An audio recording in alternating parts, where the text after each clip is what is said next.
Amoris Laetitia, capítulo 6. Algunas perspectivas pastorales. El diálogo del camino sinodal llevó a plantear la necesidad de desarrollar nuevos caminos pastorales, que procuraré recoger ahora de manera general. Serán las distintas comunidades quienes deberán elaborar propuestas más prácticas y eficaces que tengan en cuenta tanto las enseñanzas de la Iglesia como las necesidades y los desafíos locales, sin pretender presentar aquí una pastoral de la familia. Quiero detenerme solo a recoger algunos de los grandes desafíos pastorales. Anunciar el Evangelio de la familia hoy. Los padres sinodales insistieron en que las familias cristianas, por la gracia del sacramento nupcial, son los principales sujetos de la pastoral familiar. Sobre todo, aportando el testimonio gozoso de los cónyuges y de las familias, iglesias domésticas. Por ello, remarcaron que se trata de hacer experimentar que el Evangelio de la familia es alegría que llena el corazón y la vida entera, porque en Cristo somos liberados del pecado, de la tristeza, del vacío interior y del aislamiento, como dice Evangelii Gaudium 1. A la luz de la parábola del sembrador, Mateo 13, del 3 al 9, nuestra tarea es cooperar en la siembra. Lo demás es obra de Dios. Tampoco hay que olvidar que la Iglesia que predica sobre la familia es signo de contradicción, pero los matrimonios agradecen que los pastores les ofrezcan motivaciones para una valiente apuesta por un amor fuerte, sólido, duradero, capaz de hacer frente a todo lo que se le cruce por delante. La Iglesia quiere llegar a las familias con humilde comprensión, y su deseo es acompañar a cada una y a todas las familias para que puedan descubrir la mejor manera de superar las dificultades que se encuentran en su camino. No basta incorporar una genérica preocupación por la familia en los grandes proyectos pastorales. Para que las familias puedan ser cada vez más sujetos activos de la pastoral familiar, se requiere un esfuerzo evangelizador y catequístico dirigido a la familia, que la oriente en este sentido. Esto exige a toda la Iglesia una conversión misionera. Es necesario no quedarse en un anuncio meramente teórico y desvinculado de los problemas reales de las personas. La pastoral familiar debe hacer experimentar que el Evangelio de la familia responde a las expectativas más profundas de la persona humana, a su dignidad y a la realización plena en la reciprocidad, en la comunión y en la fecundidad. No se trata solamente de presentar una normativa, sino de proponer valores, respondiendo a la necesidad que se constata hoy, incluso en los países más secularizados, de tales valores.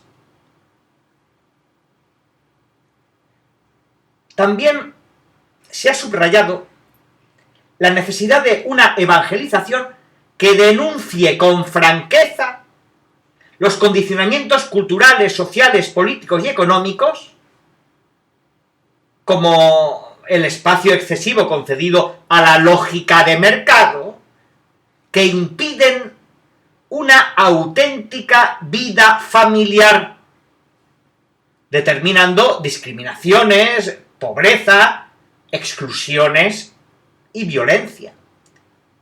Para ello, hay que entablar un diálogo y una cooperación con las estructuras sociales, así como alentar y sostener a los laicos que se comprometen como cristianos en el ámbito cultural y sociopolítico. La principal contribución a la pastoral familiar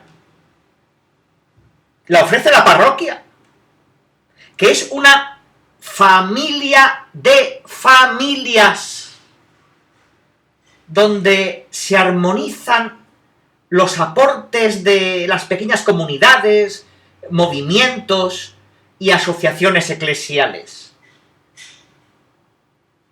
Junto con una pastoral específicamente orientada a las familias, se nos plantea la necesidad de una formación más adecuada de los presbíteros, los diáconos, los religiosos y las religiosas, los catequistas y otros agentes pastorales. En las respuestas a las consultas enviadas a todo el mundo, se ha destacado que a los ministros ordenados les suele faltar formación adecuada para tratar los complejos problemas actuales de las familias. En este sentido, también puede ser útil la experiencia de la larga tradición oriental de los sacerdotes casados. Los seminaristas deberían acceder a una formación interdisciplinaria más amplia sobre noviazgo y matrimonio, y no solo en cuanto a la doctrina. Además, la formación no siempre les permite desplegar su mundo psicoafectivo. Algunos llevan sobre sus vidas la experiencia de su propia familia herida, con ausencia de padres y con inestabilidad emocional. Habrá que garantizar durante la formación una maduración para que los futuros ministros posean el equilibrio psíquico que su tarea les exige. Los vínculos familiares son fundamentales para fortalecer la sana autoestima de los seminaristas. Por ello es importante que las familias acompañen todo el proceso del seminario y del sacerdocio, ya que ayudan a fortalecerlo de un modo realista. En este sentido, es saludable la combinación de algún tiempo de vida en el seminario con otro de vida en parroquias, que permita tomar mayor contacto con la realidad concreta de las familias. En efecto, a lo largo de su vida pastoral, el sacerdote se encuentra sobre todo con familias. La presencia de los laicos y de las familias, en particular la presencia femenina en la formación sacerdotal, favorece el aprecio por la variedad y complementariedad de las diversas vocaciones en la Iglesia. Las respuestas a las consultas también expresan con insistencia la necesidad de la formación de agentes laicos de pastoral familiar con ayuda de psicopedagogos, médicos de familia, médicos comunitarios, asistentes sociales, abogados de minoridad y familia, con apertura a recibir los aportes de la psicología, la sociología, la sexología e incluso el counseling. Los profesionales, en especial quienes tienen experiencia de acompañamiento, ayudan a encarnar las propuestas pastorales en las situaciones reales y en las inquietudes concretas de las familias. Los caminos y cursos de formación destinados específicamente a los agentes de pastoral podrían hacerles idóneos para inserir el mismo camino de preparación al matrimonio en la dinámica más amplia de la vida eclesial. Una buena capacitación pastoral es importante, sobre todo, a la vista de las situaciones particulares de emergencia derivados de los casos de violencia doméstica y el abuso sexual. Todo esto de ninguna manera disminuye, sino que complementa el valor fundamental de la dirección espiritual, de los inestimables recursos espirituales de la Iglesia y de la reconciliación sacramental.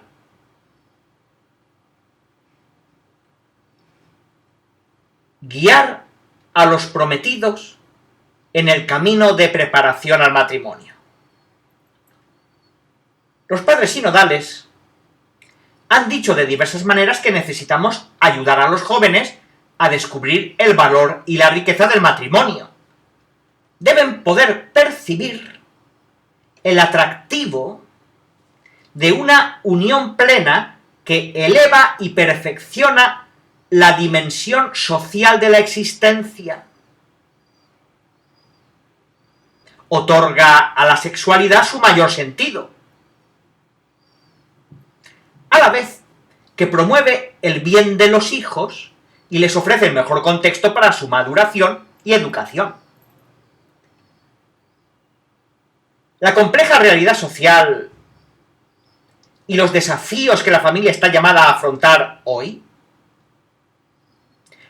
requieren un compromiso mayor de toda la comunidad cristiana en la preparación de los prometidos al matrimonio. Es preciso recordar la importancia de las virtudes, entre estas, la castidad resulta condición preciosa para el crecimiento genuino del amor interpersonal. Respecto a esta necesidad, los padres sinodales eran concordes en subrayar la exigencia de una mayor implicación de toda la comunidad, privilegiando el testimonio de las familias, además de un arraigo de la preparación al matrimonio en el camino de iniciación cristiana, haciendo hincapié en el nexo del matrimonio con el bautismo y los otros sacramentos. Del mismo modo se puso de relieve la necesidad de programas específicos para la preparación próxima al matrimonio que sean una auténtica experiencia de participación en la vida eclesial y profundicen en los diversos aspectos de la vida familiar.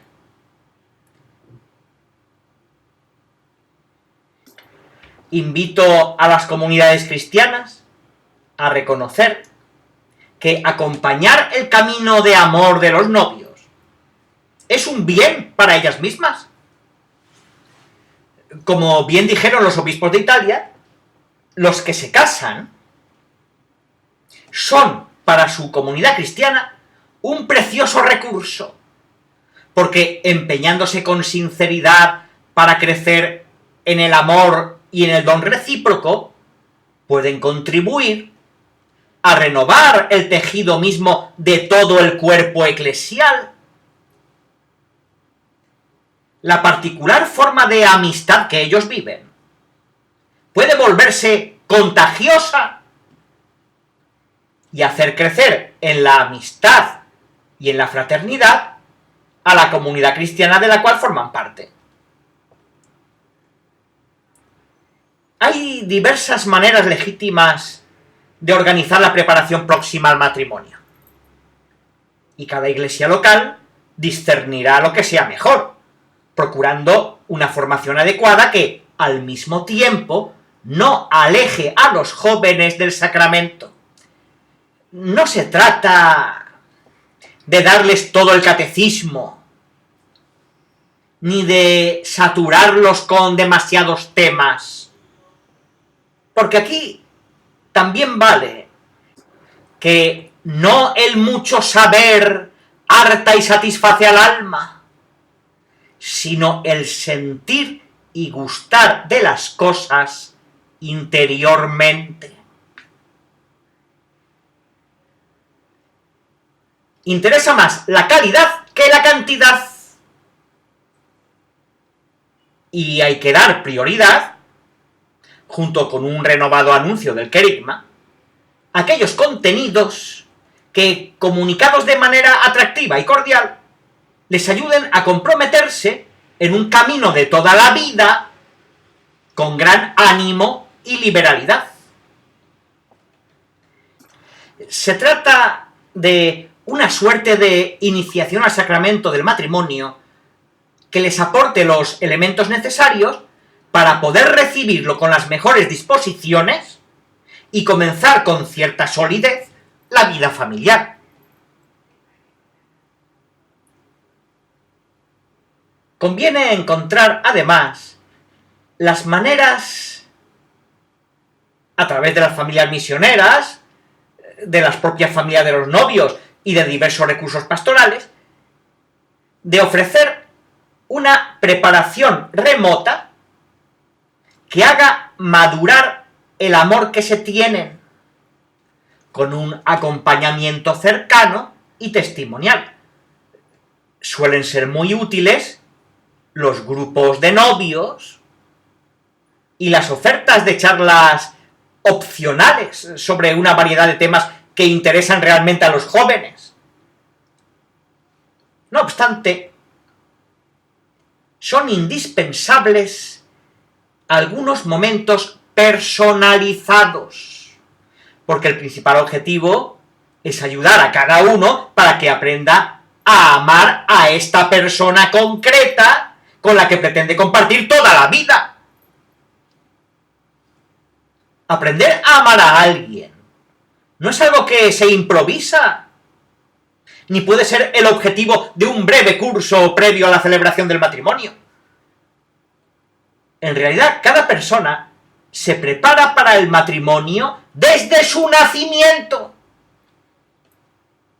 Todo lo que su familia le aportó debería permitirle aprender de la propia historia y capacitarle para un compromiso pleno y definitivo. Probablemente quienes llegan mejor preparados al casamiento son quienes han aprendido de sus propios padres lo que es un matrimonio cristiano, donde ambos se han elegido sin condiciones y siguen renovando esa decisión.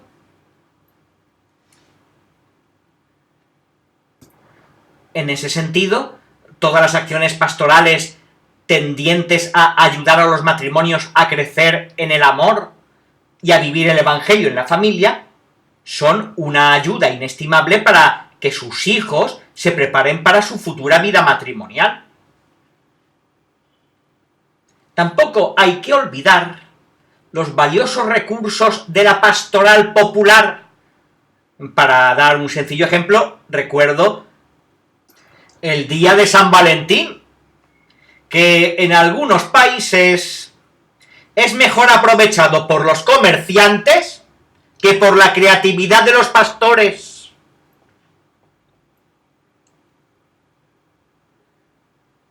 La preparación de los que ya formalizaron un noviazgo, cuando la comunidad parroquial logra acompañarlos con un buen tiempo de anticipación, también debe darles la posibilidad de reconocer incompatibilidades o riesgos. De este modo, se puede llegar a advertir que no es razonable apostar por esa relación para no exponerse a un fracaso previsible que tendrá consecuencias muy dolorosas. El problema es que el deslumbramiento inicial lleva a tratar de ocultar o de relativizar muchas cosas.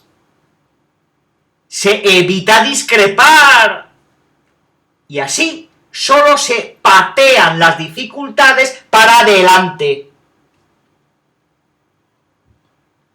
Los novios deberían ser estimulados y ayudados para que puedan hablar de lo que cada uno espera de un eventual matrimonio,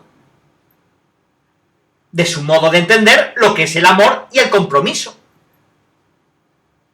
de lo que se desea del otro, del tipo de vida en común que se quisiera proyectar. Estas conversaciones pueden ayudar a ver que en realidad los puntos de contacto son escasos y que la mera atracción mutua no será suficiente para sostener la unión. Nada es más volátil, precario e imprevisible que el deseo. Y nunca hay que alentar una decisión de contraer matrimonio si no se ha ahondado otras motivaciones que otorguen a ese compromiso posibilidades reales de estabilidad. En todo caso, si se reconocen con claridad los puntos débiles del otro, es necesario que haya una confianza realista en la posibilidad de ayudarle a desarrollar lo mejor de su persona, para contrarrestar el peso de sus fragilidades, con un firme interés en promoverlo como ser humano. Esto implica aceptar con sólida voluntad la posibilidad de afrontar algunas renuncias, momentos difíciles y situaciones conflictivas, y la decisión firme de prepararse para ello. Se deben detectar las señales de peligro que podría tener la relación para encontrar antes del casamiento recursos que permitan afrontarlas con éxito. Lamentablemente, muchos llegan a las nupcias sin conocerse. Solo se han distraído juntos, han hecho experiencias juntos, pero no han enfrentado el desafío de mostrarse a sí mismos y de aprender quién es en realidad el otro.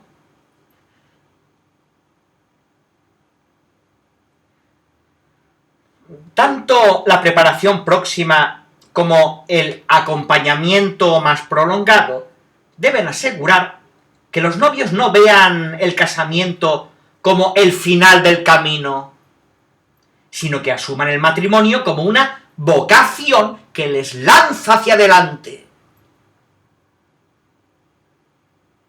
con la firme y realista decisión de atravesar juntos todas las pruebas y momentos difíciles. La pastoral prematrimonial y la pastoral matrimonial deben ser ante todo una pastoral del vínculo,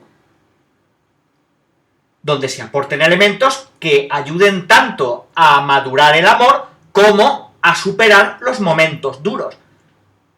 Estos aportes no son únicamente convicciones doctrinales,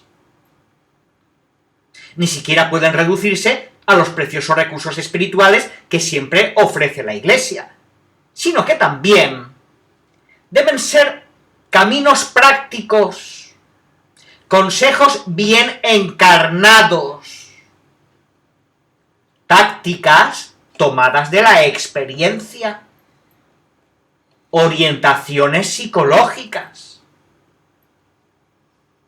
Todo esto configura una pedagogía del amor que no puede ignorar la sensibilidad actual de los jóvenes en orden a movilizarlos interiormente. A su vez, en la preparación de los novios, debe ser posible indicarles lugares y personas, consultorías o familias disponibles donde puedan acudir en busca de ayuda cuando surjan dificultades.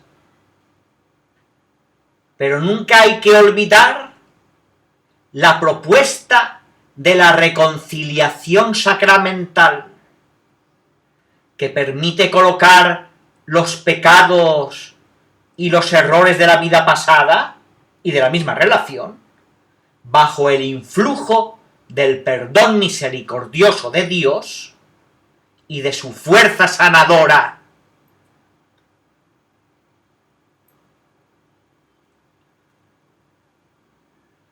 Preparación de la celebración.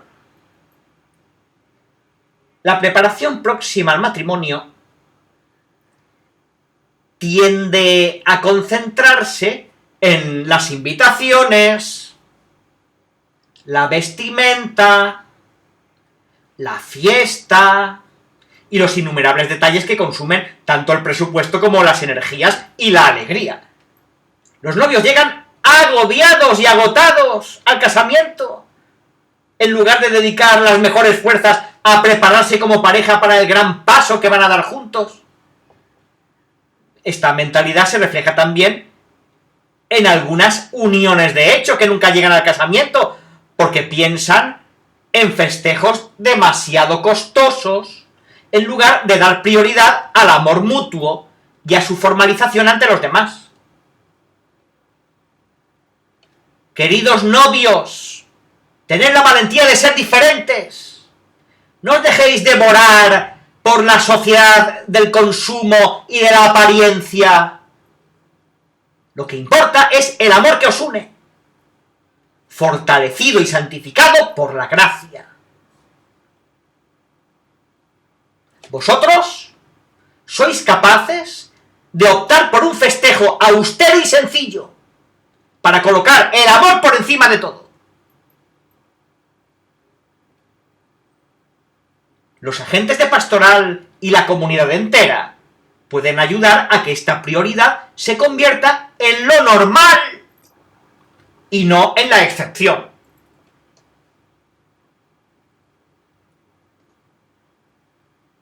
En la preparación más inmediata, es importante iluminar a los novios para vivir con mucha hondura la celebración litúrgica, ayudándoles a percibir y vivir el sentido de cada gesto. Recordemos que un compromiso tan grande como el que expresa el consentimiento matrimonial y la unión de los cuerpos que consuma el matrimonio, cuando se trata de los bautizados, solo pueden interpretarse como signos del amor del Hijo de Dios hecho carne y unido con su Iglesia en alianza de amor. En los bautizados, las palabras y los gestos se convierten en un lenguaje elocuente de la fe.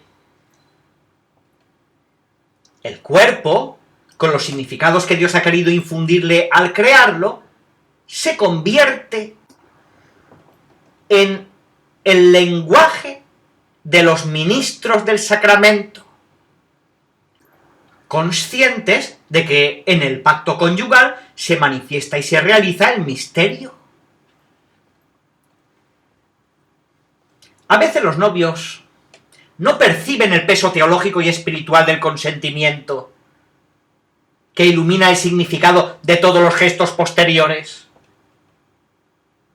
Hace falta destacar que esas palabras no pueden ser reducidas al presente.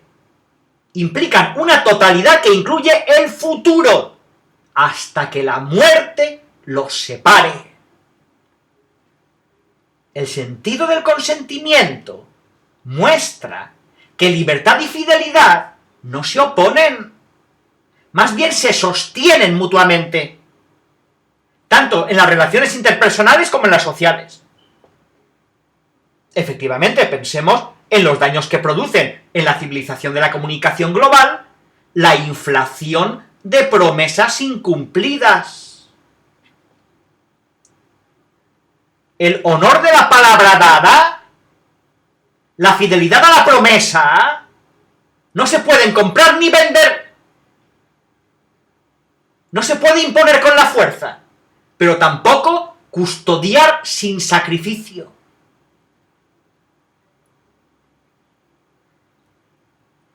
Los obispos de Kenia advirtieron que, demasiado centrados en el día de la boda, los futuros esposos se olvidan de que están preparándose para un compromiso que dura toda la vida.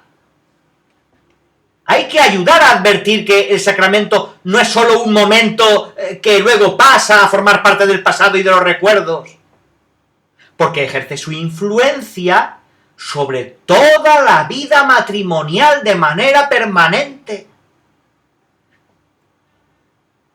El significado procreativo de la sexualidad, el lenguaje del cuerpo y los gestos de amor vividos en la historia de un matrimonio se convierten en una ininterrumpida continuidad del lenguaje litúrgico. Y la vida conyugal viene a ser, en algún sentido, liturgia.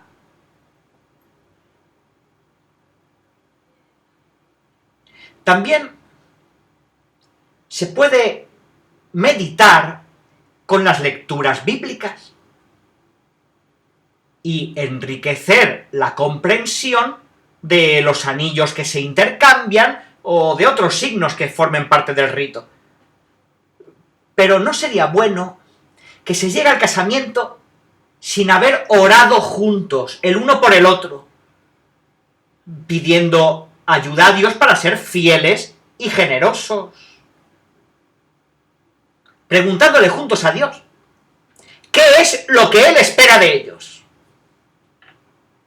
e incluso consagrando su amor ante una imagen de María. Quienes los acompañen en la preparación del matrimonio deberían orientarlos para que sepan vivir esos momentos de oración que pueden hacerles mucho bien. La liturgia nupcial es un evento único que se vive en el contexto familiar y social de una fiesta. Jesús inició sus milagros en el banquete de bodas de Caná. El vino bueno del milagro del Señor, que anima el nacimiento de una nueva familia, es el vino nuevo de la alianza de Cristo con los hombres y mujeres de todos los tiempos. Generalmente, el celebrante tiene la oportunidad de dirigirse a una asamblea compuesta de personas que participan poco en la vida eclesial o que pertenecen a otra confesión cristiana o comunidad religiosa. Por lo tanto, se trata de una ocasión imperdible para anunciar el Evangelio de Cristo.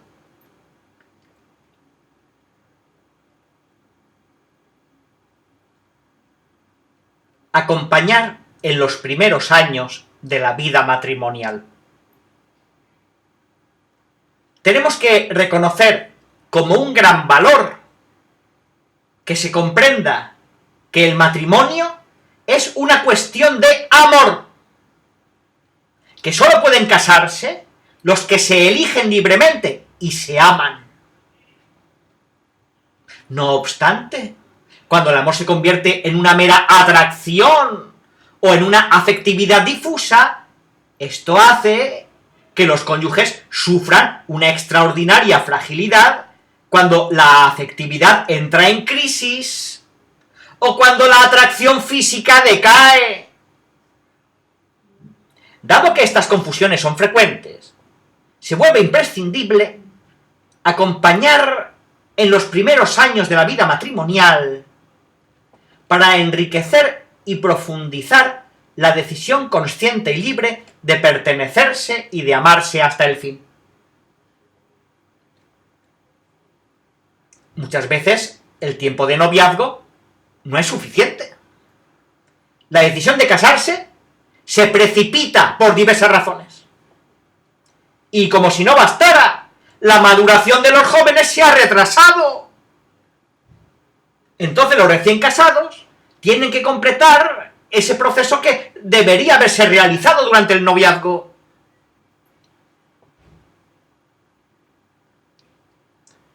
Por otra parte, quiero insistir en que un desafío de la pastoral matrimonial es ayudar a descubrir que el matrimonio no puede entenderse como algo acabado. La unión es real e irrevocable y ha sido confirmada y consagrada por el sacramento del matrimonio. Pero al unirse, los esposos se convierten en protagonistas, dueños de su historia y creadores de un proyecto que hay que llevar adelante juntos.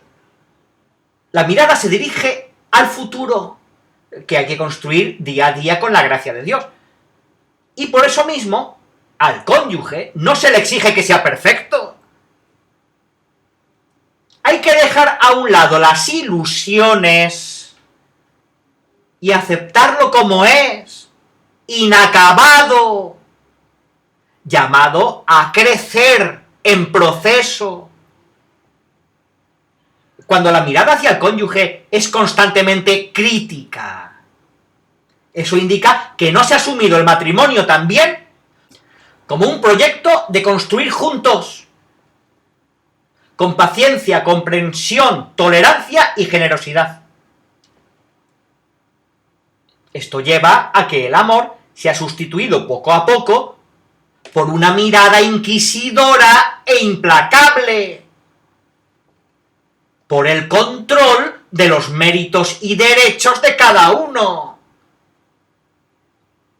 por los reclamos, la competencia y la autodefensa. Así se vuelven incapaces de hacerse cargo el uno del otro para la maduración de los dos y para el crecimiento de la unión. A los nuevos matrimonios hay que mostrarles esto con claridad realista desde el inicio, de manera que tomen conciencia de que están comenzando. El sí que se dieron es el inicio de un itinerario con un objetivo capaz de superar lo que planteen las circunstancias y los obstáculos que se interpongan. La bendición recibida es una gracia y un impulso para ese camino siempre abierto. Suele ayudar el que se sienten a dialogar para elaborar su proyecto concreto en sus objetivos, sus instrumentos, sus detalles. Recuerdo un refrán que decía que el agua estancada se corrompe, se echa a perder. Es lo que pasa cuando esa vida del amor en los primeros años del matrimonio se estanca, deja de estar en movimiento, deja de tener esa inquietud que la empuja hacia adelante. La danza hacia adelante con ese amor joven, la danza con esos ojos asombrados hacia la esperanza, no debe detenerse. En el noviazgo y en los primeros años del matrimonio, la esperanza es la que lleva la fuerza de la levadura, la que hace mirar más allá de las contradicciones, de los conflictos, de las coyunturas, la que siempre hace ver más allá. Es la que pone en marcha toda inquietud para mantenerse en un camino de crecimiento.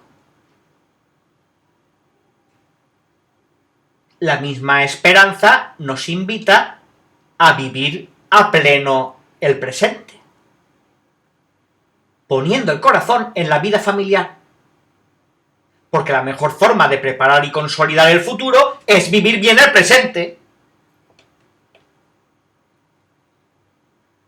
El camino implica pasar por distintas etapas que convocan a donarse con generosidad. Del impacto inicial, caracterizado por una atracción marcadamente sensible, se pasa a la necesidad del otro, percibido como parte de la propia vida. De allí se pasa al gusto de la pertenencia mutua.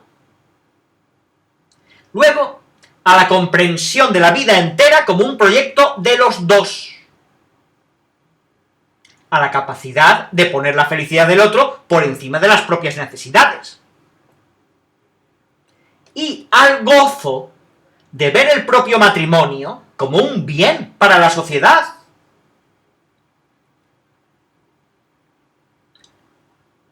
La maduración del amor implica también aprender a negociar. No es una actitud interesada o un juego de tipo comercial, sino, en definitiva, un ejercicio de amor mutuo, porque esta negociación es un entrelazado de recíprocas ofrendas y renuncias para el bien de la familia. En cada nueva etapa de la vida matrimonial hay que sentarse a volver a negociar los acuerdos, de manera que no haya ganadores y perdedores, sino que los dos ganen. En el hogar, las decisiones no se toman unilateralmente, y los dos comparten la responsabilidad por la familia. Pero cada hogar es único, y cada síntesis matrimonial es diferente. Una de las causas que llevan a rupturas matrimoniales es tener expectativas demasiado altas sobre la vida conyugal, cuando se descubre la realidad, más limitada y desafiante que lo que se había soñado. La solución no es pensar rápida e irresponsablemente en la separación, sino asumir el matrimonio como un camino de maduración, donde cada uno de los cónyuges es un instrumento de Dios para hacer crecer al otro. Es posible el cambio, el crecimiento, el desarrollo de las potencialidades buenas que cada uno lleva en sí. Cada matrimonio es una historia de salvación. Y esto supone que se parte de una fragilidad que, gracias al don de Dios y a una respuesta creativa y generosa, va dando paso a una realidad cada vez más sólida y preciosa. Quizás la misión más grande de un hombre y una mujer en el amor sea esa, la de hacerse el uno al otro más hombre o más mujer. Hacer crecer es ayudar al otro a moldearse en su propia identidad. Por eso el amor es artesanal. Cuando uno lee el pasaje de la Biblia sobre la creación del hombre y de la mujer, ve que Dios primero plasma al hombre, Génesis 2:7. Después se da cuenta de que falta algo esencial y plasma a la mujer. Y entonces escucha la sorpresa del varón. ¡Ah! ¡Ahora sí! ¡Esta sí! Y luego uno parece escuchar ese hermoso diálogo donde el varón y la mujer se van descubriendo. Porque aun en los momentos difíciles, el otro vuelve a sorprender y se abren nuevas puertas para el reencuentro, como si fuera la primera vez. Y en cada nueva etapa vuelven a plasmarse el uno al otro. El amor hace que uno espere al otro y ejercite esa paciencia propia del artesano que se heredó de Dios.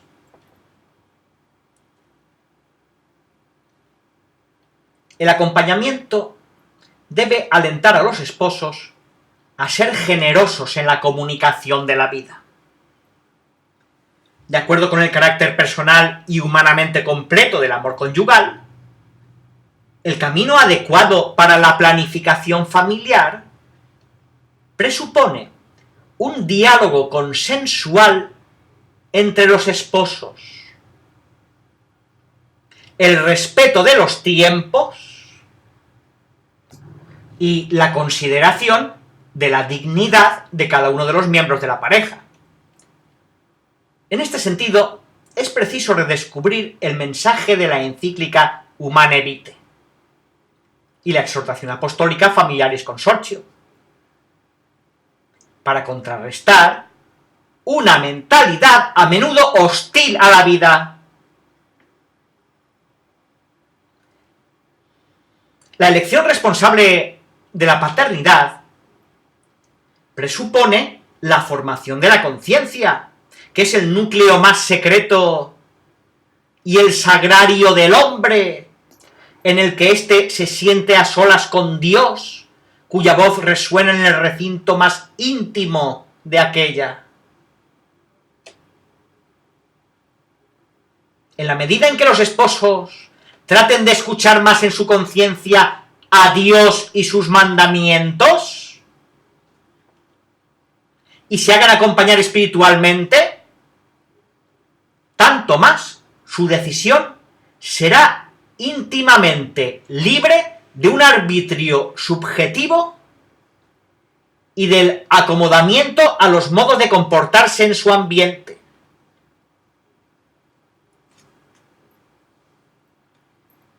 Sigue en pie lo dicho con claridad en el Concilio Vaticano II. Cumplirán su tarea de común acuerdo y con un esfuerzo común. Se formarán un recto juicio, atendiendo no solo a su propio bien, sino también al bien de los hijos, ya nacidos o futuros, discerniendo las condiciones de los tiempos y del estado de vida, tanto materiales como espirituales. Y finalmente, teniendo en cuenta el bien de la comunidad familiar, de la sociedad temporal y de la propia Iglesia. En último término, son los mismos esposos los que deben formarse este juicio ante Dios. Por otra parte, se ha de promover el uso de los métodos basados en los ritmos naturales de fecundidad, Humane Vitae 11. También se debe hacer ver que estos métodos respetan el cuerpo de los esposos, fomentan el afecto entre ellos y favorecen la educación de una libertad auténtica, como dice el Catecismo de la Iglesia Católica en el punto 2370. Insistiendo siempre en que los hijos son un maravilloso don de Dios, una alegría para los padres y para la Iglesia. A través de ellos el Señor renueva el mundo.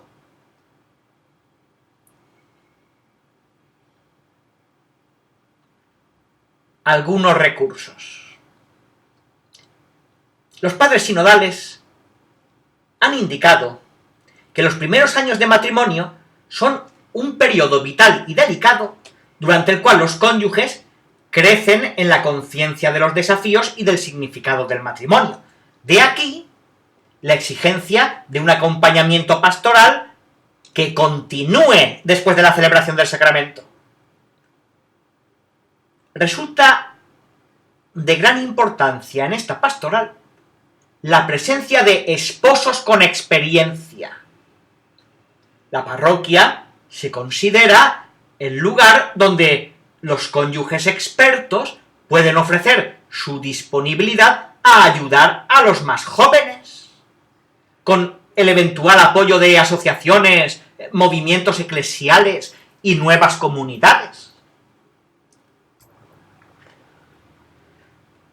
Hay que alentar a los esposos a una actitud fundamental de acogida del gran don de los hijos.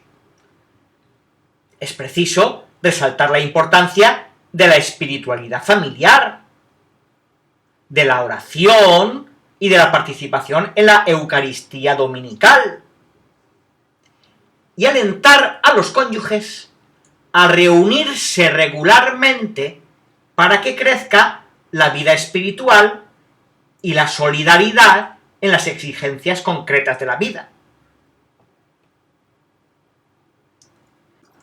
Liturgias, prácticas de devoción y eucaristías celebradas para las familias, sobre todo en el aniversario del matrimonio, se citaron como ocasiones vitales para favorecer la evangelización mediante la familia.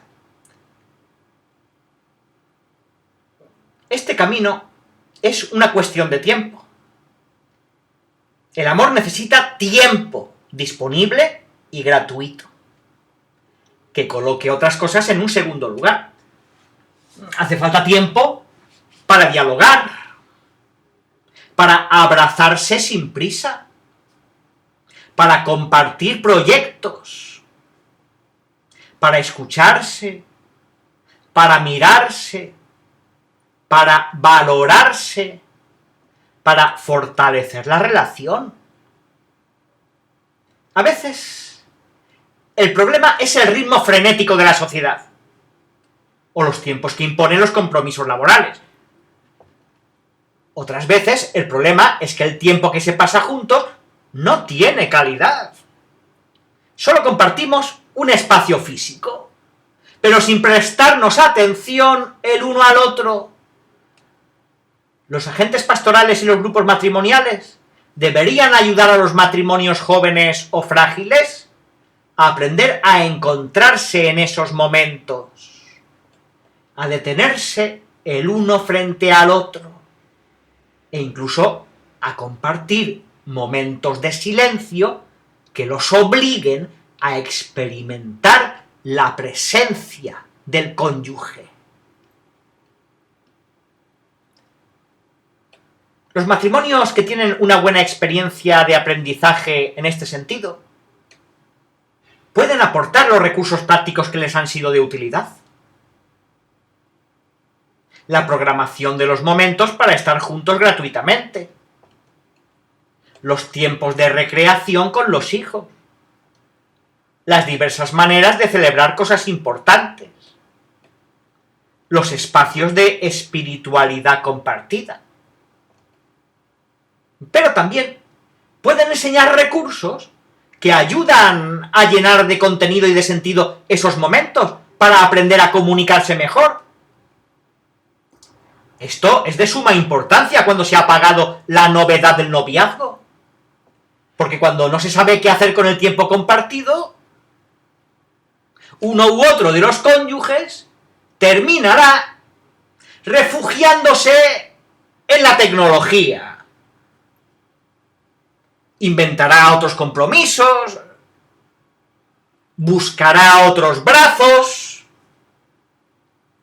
o escapará de una intimidad incómoda.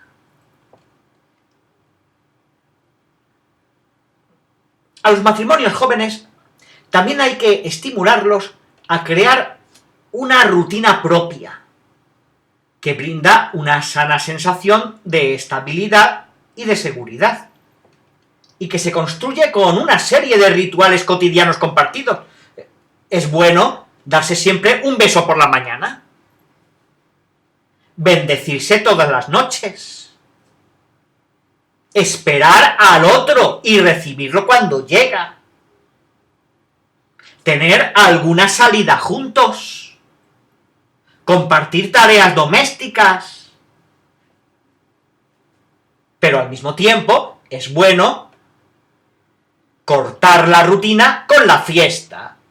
No perder la capacidad de celebrar en familia, de alegrarse y de festejar las experiencias lindas.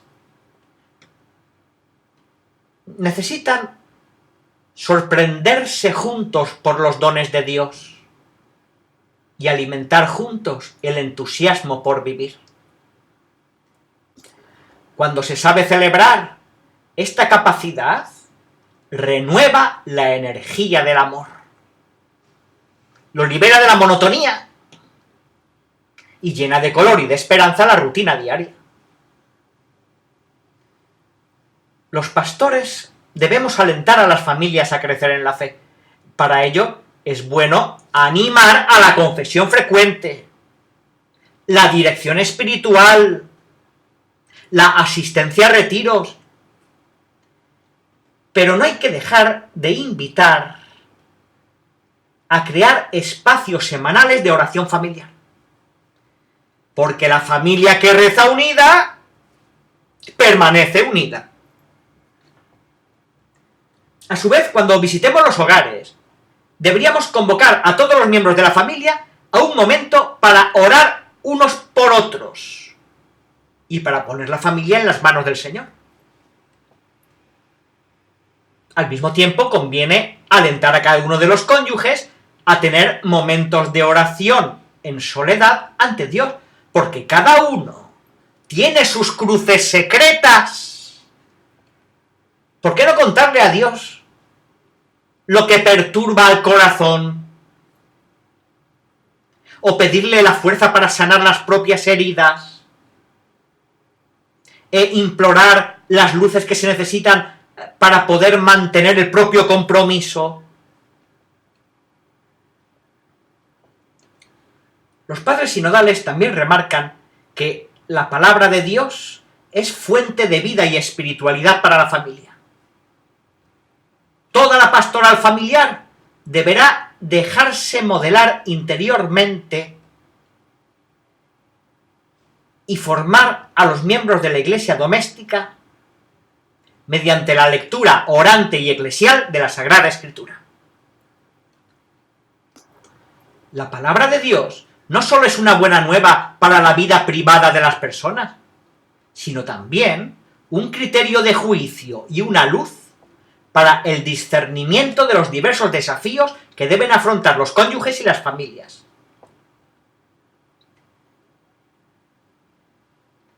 Es posible que uno de los dos cónyuges no sea bautizado, o que no quiera vivir los compromisos de la fe.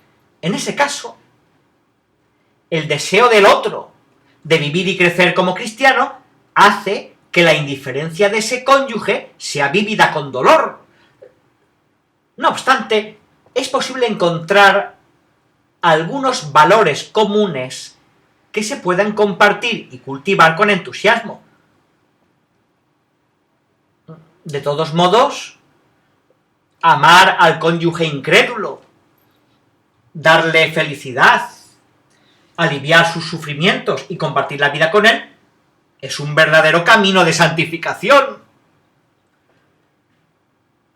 Por otra parte, el amor es un don de Dios, y allí donde se derrama, hace sentir su fuerza transformadora, de maneras a veces misteriosas, hasta el punto de que el marido no creyente queda santificado por la mujer, y la mujer no creyente queda santificada por el marido creyente. 1 Corintios 7:14.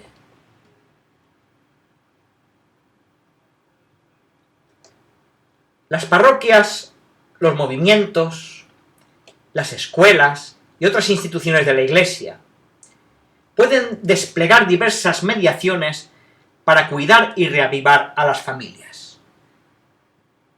Por ejemplo, a través de recursos como reuniones de matrimonios vecinos o amigos, retiros breves para matrimonios, charlas de especialistas sobre problemáticas muy concretas de la vida familiar, centros de asesoramiento matrimonial,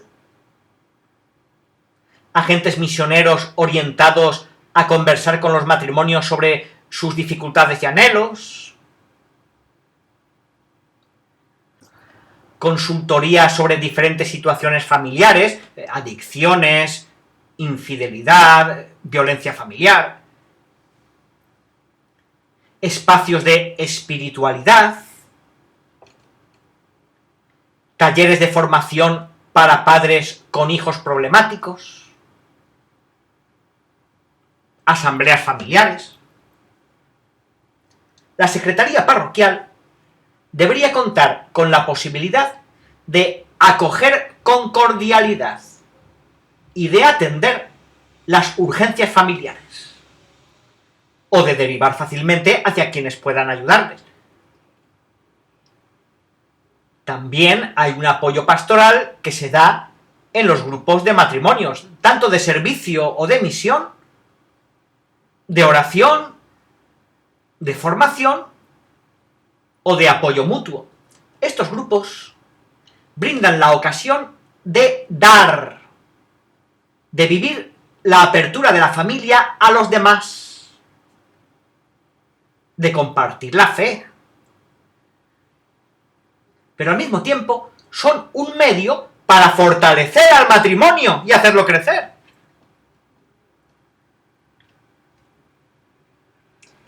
Es verdad que muchos matrimonios desaparecen de la comunidad cristiana después del casamiento. Pero muchas veces desperdiciamos algunas ocasiones en que vuelven a hacerse presentes, donde podríamos reproponerles de manera atractiva el ideal del matrimonio cristiano y acercarlos a espacios de acompañamiento. Me refiero, por ejemplo, al bautismo de un hijo, a la primera comunión, o cuando participan de un funeral o del casamiento de un pariente o amigo. Casi todos los matrimonios reaparecen en esas ocasiones, que podrían ser mejor aprovechadas. Otro camino de acercamiento es la bendición de los hogares o la visita de una imagen de la Virgen, que dan la ocasión para desarrollar un diálogo pastoral acerca de la situación de la familia. También puede ser útil asignar a matrimonios más crecidos la tarea de acompañar a matrimonios más recientes de su propio vecindario, para visitarlos, acompañarlos en sus comienzos y proponerles un camino de crecimiento. Con el ritmo de vida actual, la mayoría de los matrimonios no estarán dispuestos a reuniones frecuentes.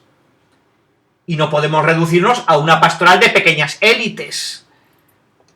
Hoy la pastoral familiar debe ser fundamentalmente misionera, en salida, en cercanía, en lugar de reducirse a ser una fábrica de cursos a los que pocos asisten. Iluminar crisis, angustias y dificultades. Vaya una palabra a los que en el amor ya han añejado el vino nuevo del noviazgo. Cuando el vino se añeja con esta experiencia del camino, allí aparece, florece en toda su plenitud, la fidelidad de los pequeños momentos de la vida. Es la fidelidad de la espera y de la paciencia. Esa fidelidad llena de sacrificios y de gozos va como floreciendo en la edad en que todo se pone añejo y los ojos se ponen brillantes al contemplar los hijos de sus hijos. Así era desde el principio. Pero eso ya se hizo consciente, asentado, madurado en la sorpresa cotidiana del redescubrimiento día tras día, año tras año. Como enseñaba San Juan de la Cruz, los viejos amadores son los ya ejercitados y probados. Ellos ya no tienen aquellos hervores sensitivos, ni aquellas furias y fuegos hervorosos por fuera, sino que gustan la suavidad del vino de amor, ya bien cocido en su sustancia, asentado allá dentro en el alma. Fin de cita. Esto supone haber sido capaces de superar juntos las crisis y los tiempos de angustia, sin escapar de los desafíos ni esconder las dificultades. El desafío de las crisis. La historia de una familia está surcada por crisis de todo tipo, que también son parte de su dramática belleza. Hay que ayudar a descubrir que una crisis superada no lleva a una relación con menor intensidad, sino a mejorar, asentar y madurar el vino de la unión. No se convive para ser cada vez menos felices, sino para aprender a ser felices de un modo nuevo a partir de las posibilidades que abre una nueva etapa. Cada crisis implica un aprendizaje que permite incrementar la intensidad de la vida compartida, o al menos encontrar un nuevo sentido a la experiencia matrimonial. De ningún modo hay que resignarse a una curva descendente, a un deterioro inevitable, a una soportable mediocridad. Al contrario, cuando el matrimonio se asume como una tarea, que implica también superar obstáculos, cada crisis se percibe como la ocasión para llegar a beber juntos el mejor vino. Es bueno acompañar a los cónyuges para que puedan aceptar las crisis que lleguen, tomar el guante y hacerles un lugar en la vida familiar.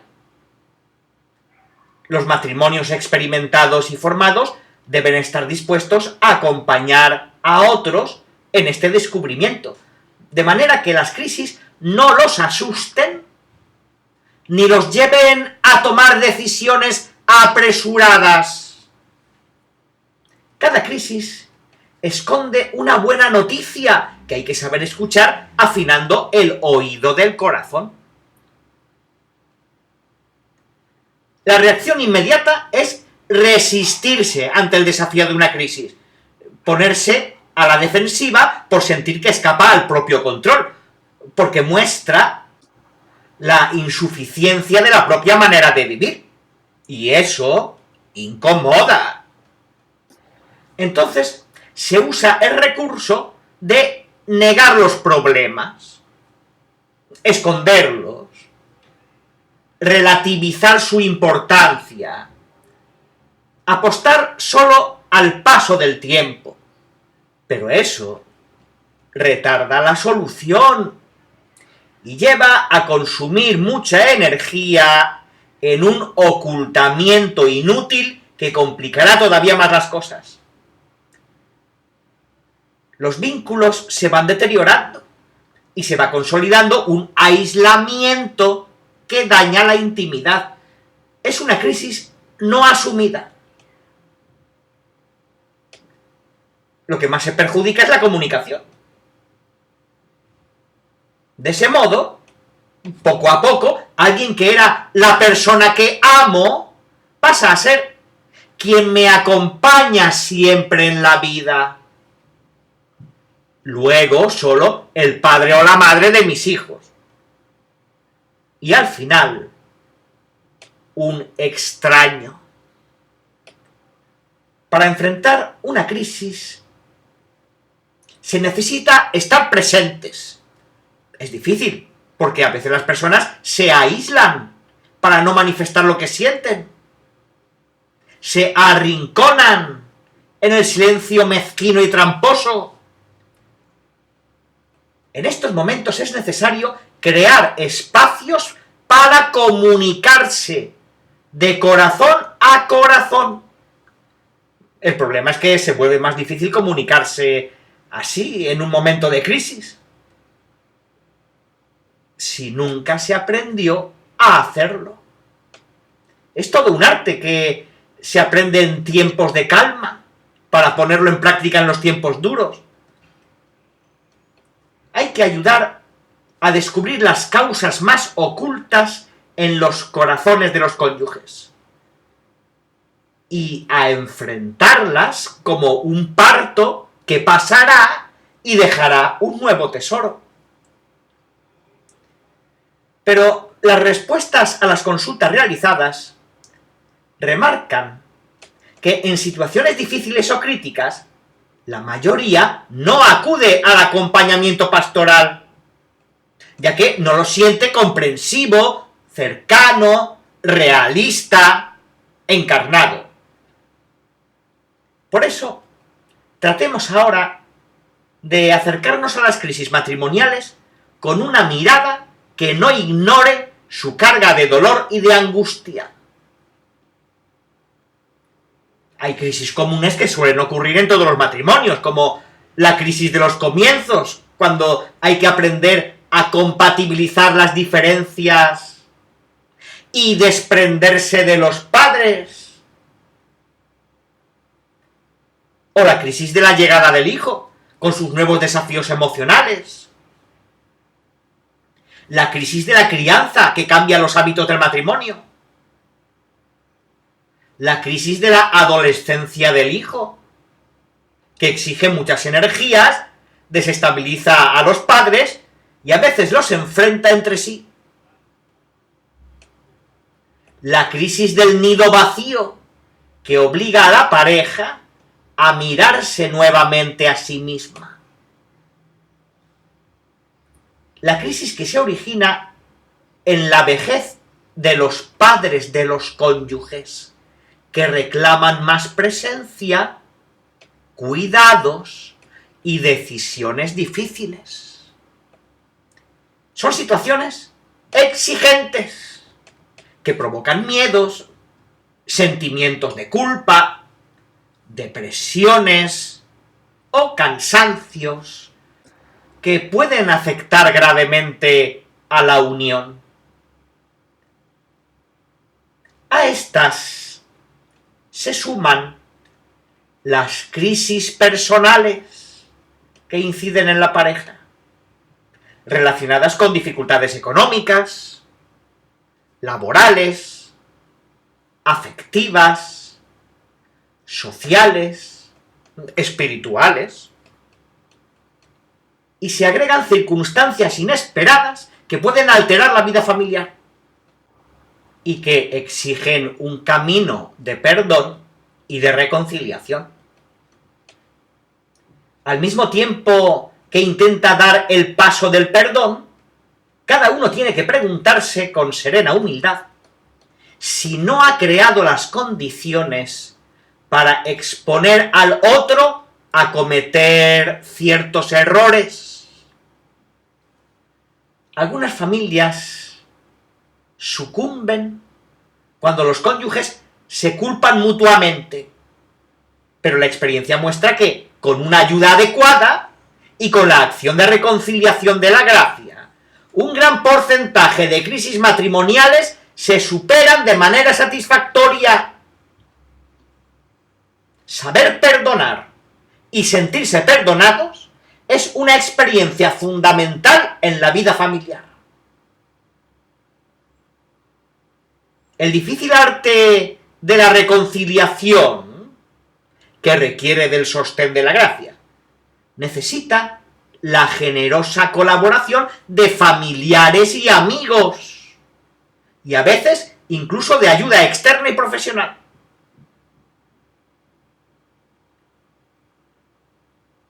Se ha vuelto frecuente que cuando uno siente que no recibe lo que desea, o que no se cumple lo que soñaba, eso parece ser suficiente para dar fin a un matrimonio. Así, no habrá matrimonio que dure. A veces, para decidir que todo acabó, basta una insatisfacción, una ausencia en un momento en que se necesitaba al otro, un orgullo herido o un temor difuso. Hay situaciones propias de la inevitable fragilidad humana a las cuales se otorga una carga emotiva demasiado grande. Por ejemplo, la sensación de no ser completamente correspondido, los celos, las diferencias que surjan entre los dos, el atractivo que despiertan otras personas, los nuevos intereses que tienden a apoderarse del corazón, los cambios físicos del cónyuge y tantas otras cosas que, más que atentados contra el amor, son oportunidades que invitan a recrearlo una vez más. En esas circunstancias, algunos tienen la madurez necesaria para volver a elegir al otro como compañero de camino, más allá de los límites de la relación, y aceptan con realismo que no pueda satisfacer todos los sueños acariciados. Evitan considerarse los únicos mártires. Valoran las pequeñas o limitadas posibilidades que les da la vida en familia y apuestan por fortalecer el vínculo en una construcción que llevará tiempo y esfuerzo. Porque en el fondo reconocen que cada crisis es como un nuevo sí, que hace posible que el amor renazca fortalecido, transfigurado, madurado, iluminado. A partir de una crisis, se tiene la valentía de buscar las raíces profundas de lo que está ocurriendo, de volver a negociar los acuerdos básicos, de encontrar un nuevo equilibrio y de caminar juntos una etapa nueva.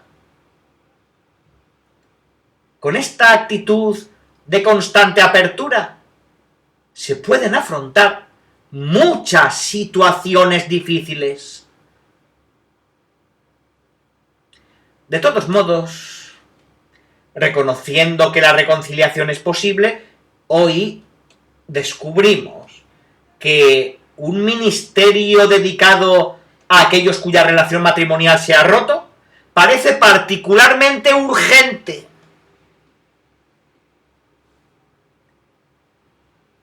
Viejas heridas.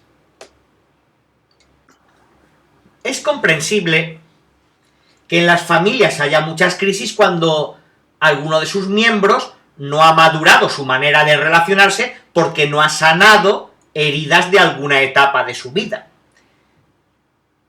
La propia infancia o la propia adolescencia mal vividas son caldo de cultivo para crisis personales que terminan afectando al matrimonio.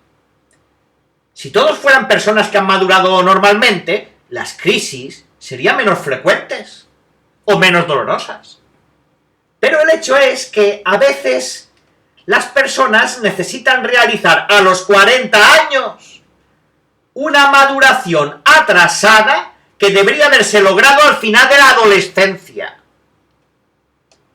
A veces se ama con un amor egocéntrico propio del niño, fijado en una etapa donde la realidad se distorsiona y se vive el capricho de que todo gira en torno al propio yo, es un amor insaciable, que grita o llora cuando no tiene lo que desea.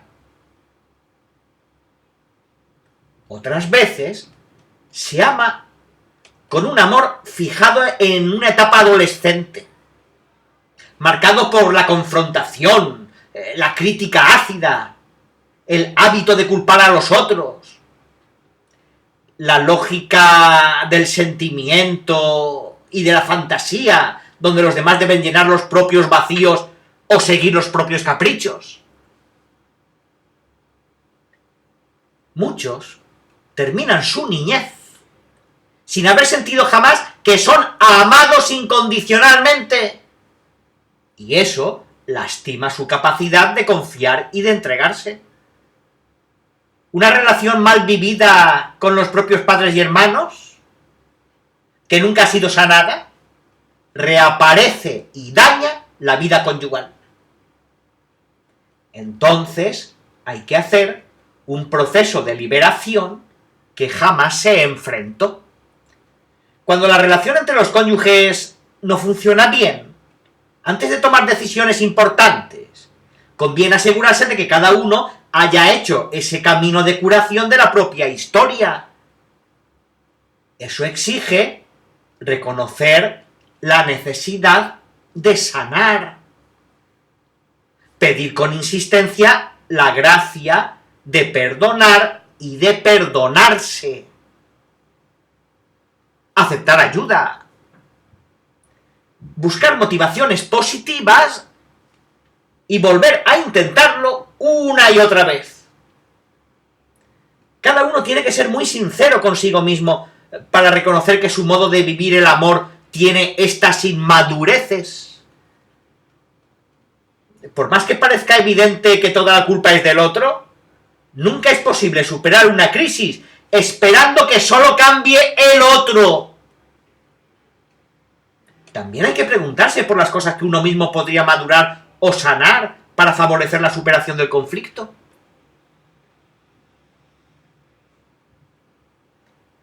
Acompañar después de rupturas y divorcios. En algunos casos, la valoración de la dignidad propia y del bien de los hijos exige poner un límite firme a las pretensiones excesivas del otro, a una gran injusticia, a la violencia o a una falta de respeto que se ha vuelto crónica. Hay que reconocer que hay casos donde la separación es inevitable. A veces puede llegar a ser incluso moralmente necesaria, cuando precisamente se trata de sustraer al cónyuge más débil o a los hijos pequeños de las heridas más graves causadas por la prepotencia y la violencia, el desaliento y la explotación, la ajenidad y la indiferencia. Pero debe considerarse como un remedio extremo, después de que cualquier intento razonable haya sido inútil. Los padres indicaron que un discernimiento particular es indispensable para acompañar pastoralmente a los separados, los divorciados, los abandonados. Hay que acoger y valorar especialmente el dolor de quienes han sufrido injustamente la separación, el divorcio o el abandono, o bien se han visto obligados a romper la convivencia por los maltratos del cónyuge. El perdón por la injusticia sufrida no es fácil, pero es un camino que la gracia hace posible. De aquí la necesidad de una pastoral de la reconciliación y de la mediación a través de centros de escucha especializados que habría que establecer en las diócesis. Al mismo tiempo, hay que alentar a las personas divorciadas que no se han vuelto a casar, que a menudo son testigos de la fidelidad matrimonial, a encontrar en la Eucaristía el alimento que las sostenga en su estado. La comunidad local y los pastores deben acompañar a estas personas con solicitud, sobre todo cuando hay hijos o su situación de pobreza es grave. Un fracaso familiar se vuelve mucho más traumático y doloroso cuando hay pobreza, porque hay muchos menos recursos para reorientar la existencia. Una persona pobre que pierde el ámbito de la tutela de la familia queda doblemente expuesta al abandono y a todo tipo de riesgos para su integridad.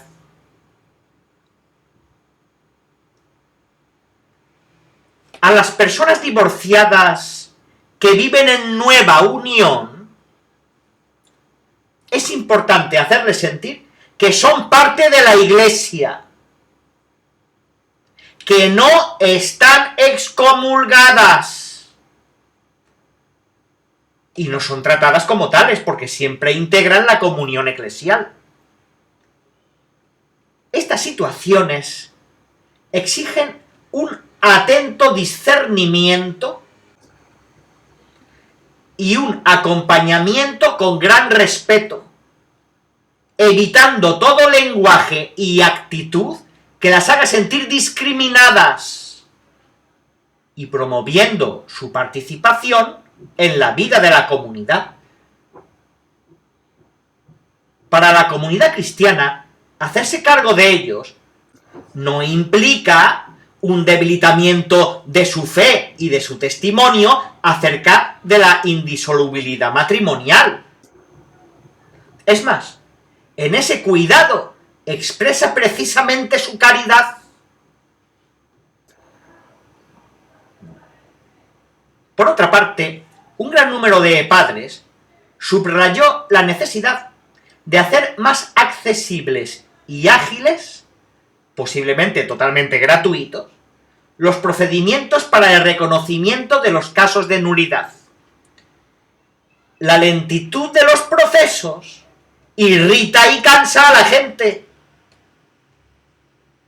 Mis dos recientes documentos sobre esta materia han llevado a una simplificación de los procedimientos para una eventual declaración de nulidad matrimonial.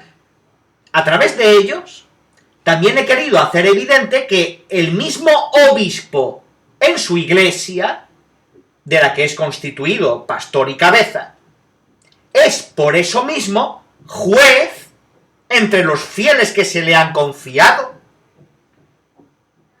Por ello,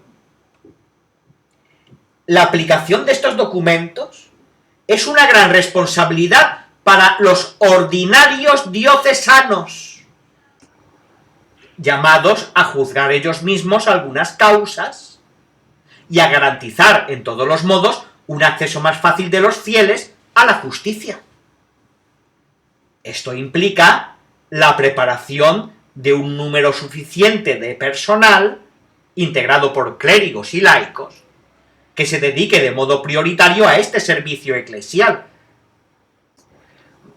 Por lo tanto, será necesario poner a disposición de las personas separadas o de las parejas en crisis un servicio de información, consejo y mediación vinculado a la pastoral familiar, que también podrá acoger a las personas en vista de la investigación preliminar del proceso matrimonial. Los padres sinodales también han destacado las consecuencias de la separación o del divorcio sobre los hijos. En cualquier caso, víctimas inocentes de la situación. Por encima de todas las consideraciones que quieran hacerse, ellos son la primera preocupación, que no debe ser opacada por cualquier otro interés u objetivo. A los padres separados les ruego, jamás tomar el hijo como rehén. Os habéis separado por muchas dificultades y motivos. La vida os ha dado esta prueba, pero que no sean los hijos quienes carguen el peso de esta separación. Que no sean usados como rehenes contra el otro cónyuge. Que crezcan escuchando que la mamá habla bien del papá aunque no estén juntos. Y que el papá habla bien de la mamá. Es una irresponsabilidad dañar la imagen del padre o de la madre con el objeto de acaparar el afecto del hijo. Para vengarse o para defenderse. Porque eso afectará a la vida interior de ese niño y provocará heridas difíciles de sanar.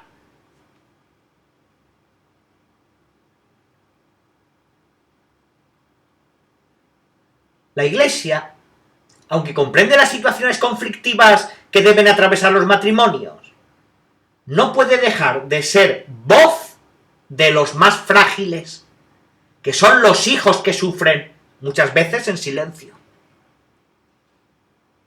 Hoy, a pesar de nuestra sensibilidad aparentemente evolucionada y todos nuestros refinados análisis psicológicos, me pregunto si no nos hemos anestesiado también respecto a las heridas del alma de los niños.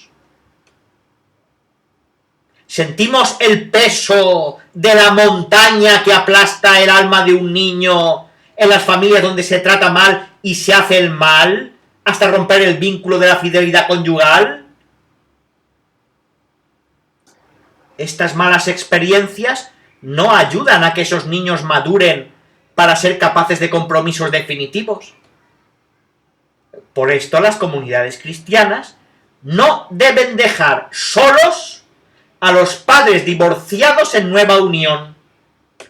Al contrario, deben incluirlos y acompañarlos en su función educativa. Porque, ¿cómo podremos recomendar a estos padres que hagan todo lo posible para educar a sus hijos en la vida cristiana, dándoles el ejemplo de una fe convencida y practicada? Si los tuviésemos alejados de la vida en comunidad, como si estuviesen excomulgados. Se debe obrar de tal forma que no se sumen otros pesos, además de los que los hijos en estas situaciones ya tienen que cargar. Ayudar a sanar las heridas de los padres y ayudarlos espiritualmente es un bien también para los hijos, quienes necesitan el rostro familiar de la Iglesia que los apoye en esta experiencia traumática. El divorcio es un mal y es muy preocupante el crecimiento del número de divorcios. Por eso, sin duda, nuestra tarea pastoral más importante con respecto a las familias es fortalecer el amor y ayudar a sanar las heridas, de manera que podamos prevenir el avance de este drama de nuestra época.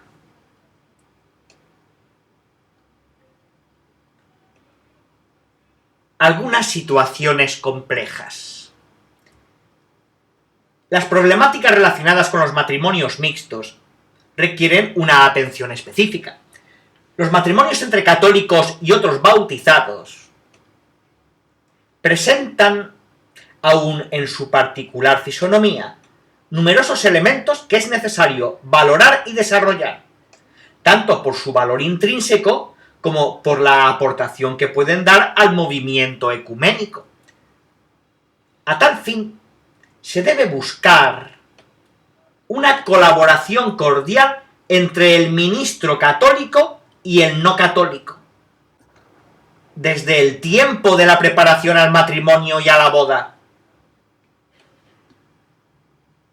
Acerca de la participación eucarística, se recuerda que la decisión de permitir o no al contrayente no católico la comunión eucarística debe ser tomada de acuerdo con las normas vigentes en la materia, tanto para los cristianos de Oriente como para los otros cristianos. Y teniendo en cuenta esta situación especial, es decir, que reciben el sacramento del matrimonio dos cristianos bautizados. Aunque los cónyuges de un matrimonio mixto tienen en común los sacramentos del bautismo y el matrimonio, compartir la Eucaristía solo puede ser excepcional.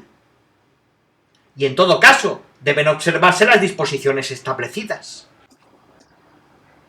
Consejo Pontificio para la Promoción de la Unidad de los Cristianos, Directorio para la Aplicación de los Principios y Normas sobre el Ecumenismo, de 25 de marzo de 1993, páginas 159-160. Los matrimonios con disparidad de culto constituyen un lugar privilegiado de diálogo interreligioso. Comportan algunas dificultades especiales, sea en lo relativo a la identidad cristiana de la familia, como a la educación religiosa de los hijos.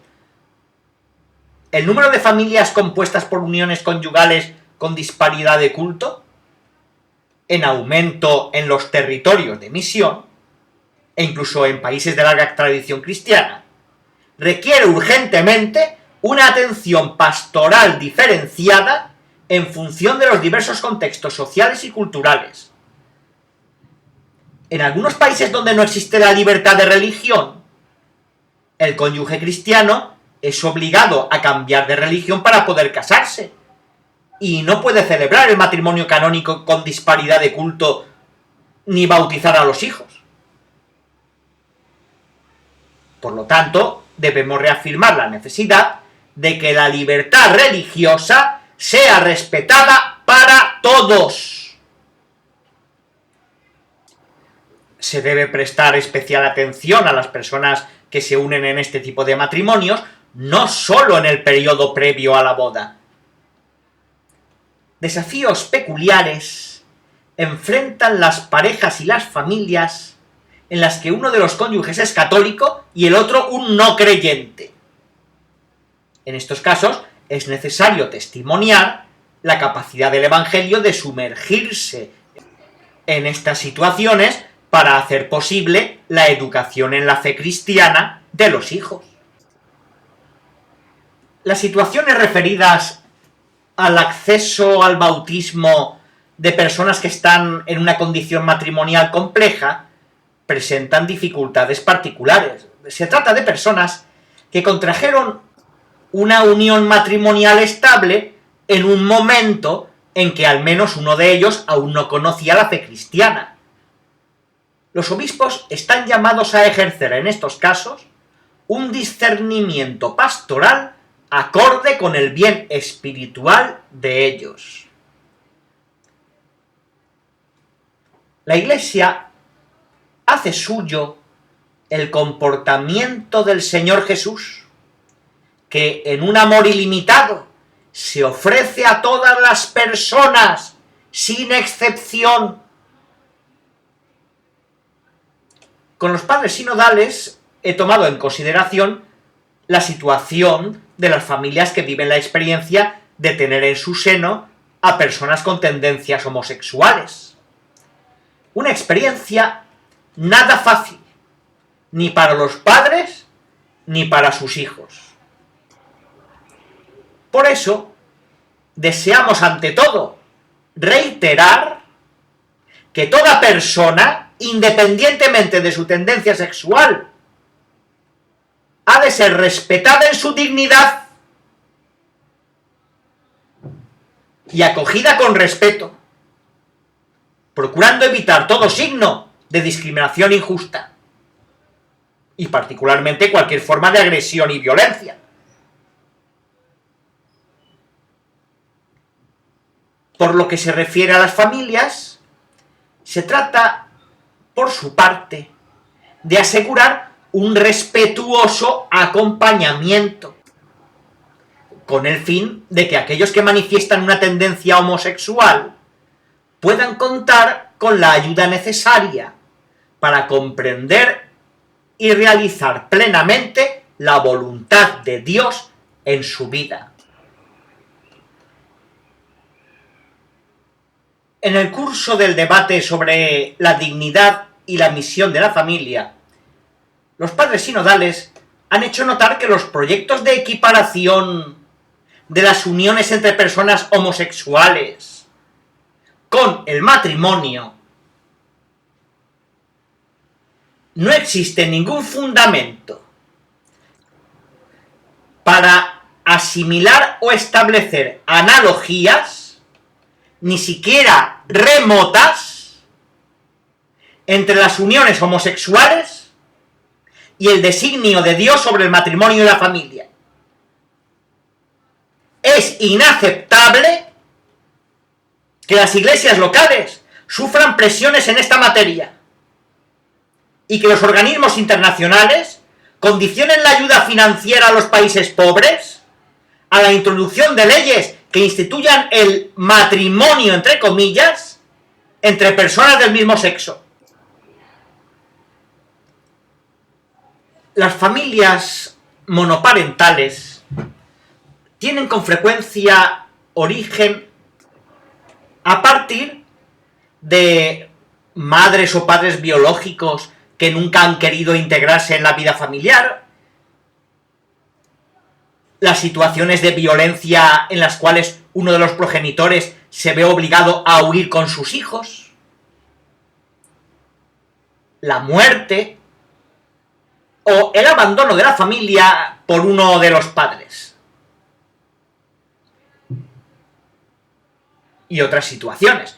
Cualquiera que sea la causa, el progenitor que vive con el niño debe encontrar apoyo y consuelo entre las familias que conforman la comunidad cristiana, así como en los órganos pastorales de las parroquias. Además, estas familias soportan a menudo otras problemáticas, como las dificultades económicas, la incertidumbre del trabajo precario, la dificultad para la manutención de los hijos, la falta de una vivienda.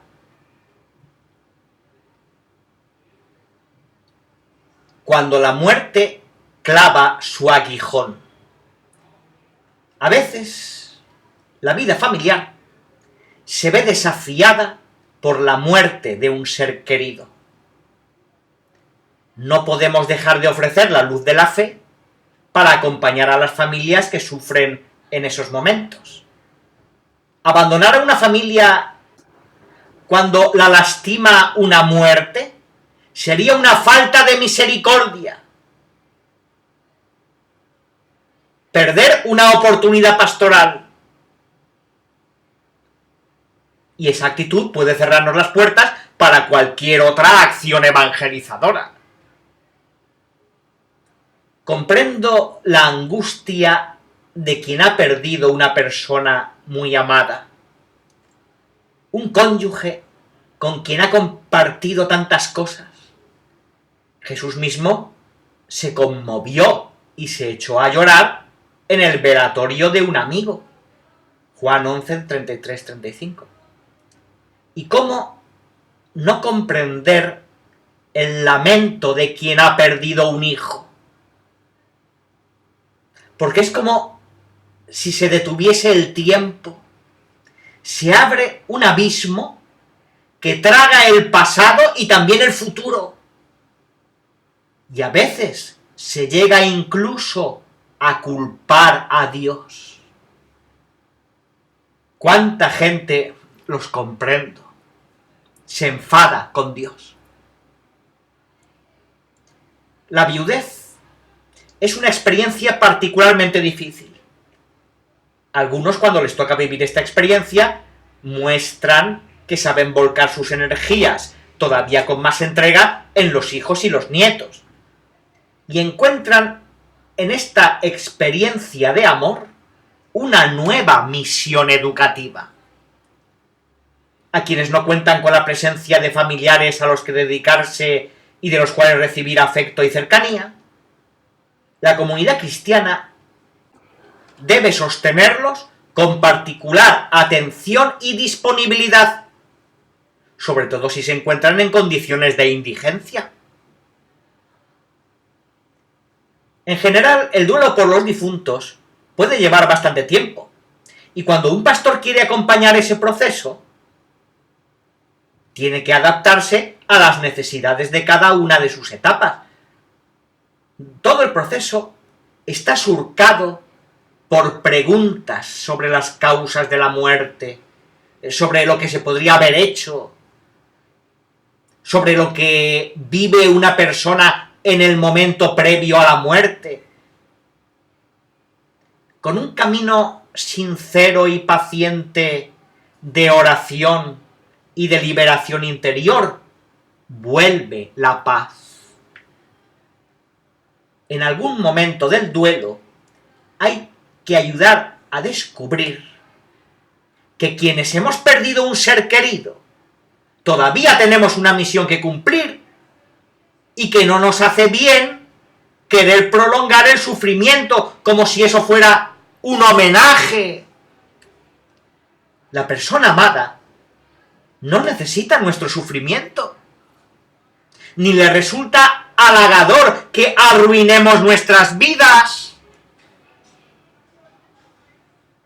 Tampoco es la mejor expresión de amor recordarla y nombrarla cada rato, porque es estar pendientes de un pasado que ya no existe, en lugar de amar a ese ser real que ahora está en el más allá. Su presencia física ya no es posible. Pero si la muerte es algo potente, es fuerte el amor como la muerte. Cantar de los Cantares 8:6. El amor tiene una intuición que le permite escuchar sin sonidos y ver en lo invisible. Eso no es imaginar al ser querido tal como era, sino poder aceptarlo transformado como es ahora.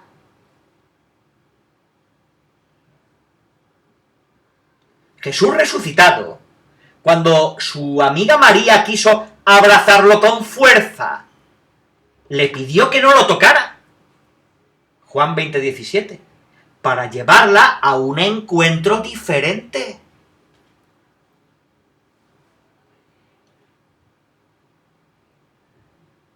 Nos consuela saber que no existe la destrucción completa de los que mueren. Y la fe nos asegura que el resucitado nunca nos abandonará. Así podemos impedir que la muerte envenene nuestra vida, que haga vanos nuestros afectos, que nos haga caer en el vacío más oscuro. La Biblia habla de un Dios que nos creó por amor y que nos ha hecho de tal manera que nuestra vida no termina con la muerte. Sabiduría 3:2-3. San Pablo se refiere a un encuentro con Cristo inmediatamente después de la muerte.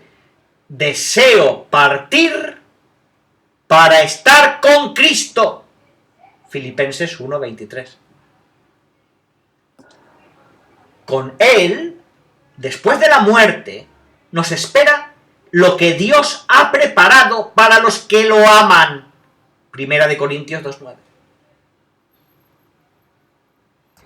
El prefacio de la liturgia de los difuntos expresa bellamente: aunque la certeza de morir nos entristece, nos consuela la promesa de la futura inmortalidad. Porque la vida de los que en ti creemos, Señor, no termina, se transforma. Porque nuestros seres queridos no han desaparecido en la oscuridad de la nada.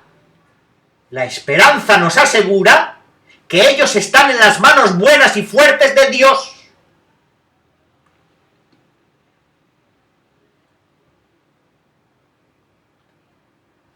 una manera de comunicarnos con los seres queridos que murieron es orar por ellos.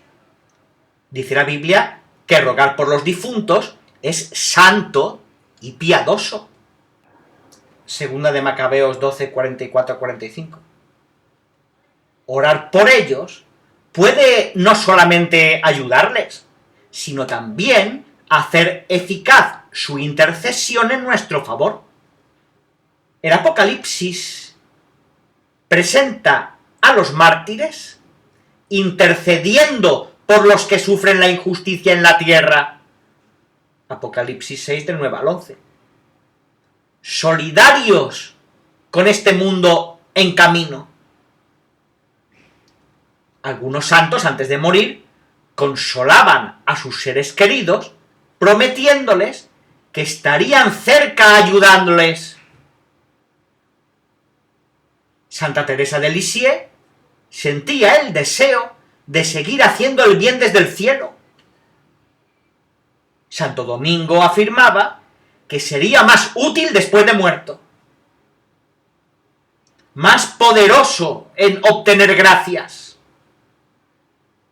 Son lazos de amor, porque la unión de los miembros de la Iglesia peregrina con los hermanos que durmieron en la paz de Cristo de ninguna manera se interrumpe. Se refuerza con la comunicación de los bienes espirituales. Si aceptamos la muerte, podemos prepararnos para ella. El camino es crecer en el amor hacia los que caminan con nosotros, hasta el día en que ya no habrá muerte, ni duelo, ni llanto, ni dolor. Apocalipsis 21:4. De ese modo, también nos prepararemos para reencontrar a los seres queridos que murieron. Así como Jesús entregó el hijo que había muerto a su madre, Lucas 7:15, lo mismo hará con nosotros. No desgastemos energías quedándonos años y años en el pasado. Mientras mejor vivamos en esta tierra, más felicidad podremos compartir con los seres queridos en el cielo. Mientras más logremos madurar y crecer, más cosas lindas podremos llevarles para el banquete celestial.